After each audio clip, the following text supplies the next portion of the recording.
ভকত ৯৪ ভকতে প্ৰতিষ্ঠা হোৱা এই ভৰালী নামঘৰত বিগত বছৰৰ দৰে এই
ঐতিহ্যমণ্ডিত ভৰালী নামঘৰৰ আজি ৩৮ সংখ্যক মাঘী পূৰ্ণিমা উৎসৱ অসমৰ বিভিন্ন প্ৰান্তৰ পৰা ভক্তপ্ৰাণ ৰাইজসকল আজি আমাৰ এই ভৰালী নামঘৰৰ স্থলীলৈ আহিছে।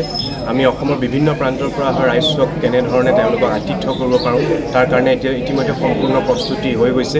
আমি আজি অসমৰ বিভিন্ন প্ৰান্তৰ পৰা লক্ষাধিক ৰাইজৰ সমাগম হ'ব এই পবিত্ৰ স্থলীত। গতিকে আমি আজি ইতিমধ্যে ধৰ্মধ্বজা উত্তোলন হৈ গৈছে। ইয়াৰ পিছতে আজি পূৰ্ণাংগ নাম প্ৰসংগ হ'ব, তাৰপিছতে প্ৰসাদ আৰু ভোগ বিতৰণ হ'ব, দিন আৰু সন্ধিয়ালৈ বন্তি প্ৰজ্বলন আৰু অহা কাইলৈ ৰাম বিজয় ভাওনা প্ৰদৰ্শন হ'ব গুৰুজনাৰ।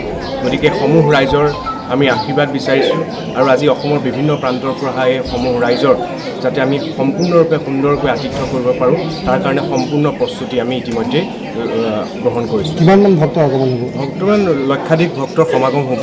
ইতিমধ্যে কেইবা হাজাৰো শৰাই ইতিমধ্যে আমাৰ ভৰালী নামঘৰত ইতিমধ্যে অসমৰ বিভিন্ন প্ৰান্তৰ পৰা যোৱা কালিৰ পৰাই শৰাইসমূহ তেওঁলোকে ইয়াতে আহি দি থৈ গৈছে আৰু আজিও অসমৰ বিভিন্ন প্ৰান্তৰ পৰা আপোনালোকে দেখিছে বিভিন্ন ৰাইজ আহি আছে। গতিকে তেওঁলোকক কেনেধৰণে আমি শুশ্ৰূষা কৰিব পাৰোঁ, তেওঁলোকক কেনেধৰণে অসুবিধা নোহোৱাকৈ যাতে সমগ্ৰ মাঘী পূৰ্ণিমা কাৰ্যসূচীখিনি সফল কৰিব পাৰোঁ তাৰ কাৰণে আমি সম্পূৰ্ণৰূপে প্ৰস্তুতি আমি কৰি তুলিছোঁ।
পৰিচালনা সমিতিৰ সম্পাদক